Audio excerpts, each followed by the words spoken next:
नरेंद्र भी गायब, नरेंद्र भी गायब, नरेंद्र. संभाजी ब्रिगेडच्या वतीनं, शिवशाहू फुले आंबेडकर चळवळीच्या वतीनं आणि शेतकरी संघटनेच्या वतीनं बार्शी तहसील कार्यालयासमोर सिलेंडरची अंत्ययात्रा काढलेली आहे.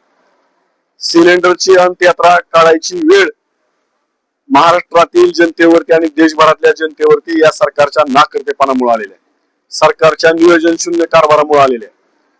ज्या सरकारनं नेहमी अशा घोषणा केल्या जातात, नेहमी असं सांगितलं जातं की हा विश्वगुरु आहे आणि विश्वगुरु देशांचे पंतप्रधान असणारे, जगात त्यांच्या शब्दाला किंमत आहे. जर त्यांच्या शब्दाला जगात किंमत असेल तर आम्हाला अभिमान आहे त्याचा. परंतु ज्या विश्वगुरूंना विश्वामध्ये मान्यता आहे त्या विश्वगुरूने आम्हाला फक्त सिलेंडर मिळवून द्यावा एवढी आमची विनंती आहे. जर तुमच्याच्यानं फक्त आम्हाला सिलेंडर देता येत नसेल तर लक्षात ठेवा, तुम्ही या देशातल्या जनतेच्या पुढे सिलेंडर करणं गरजेचं आहे.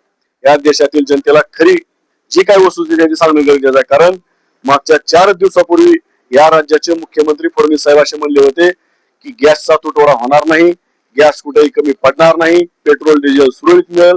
आणि आज अशी परिस्थिती आहे, प्रत्येक गॅस एजन्सीच्या समोर किमान 1,000 लोक आज गॅस सिलेंडर घेऊन बसलेले आहेत.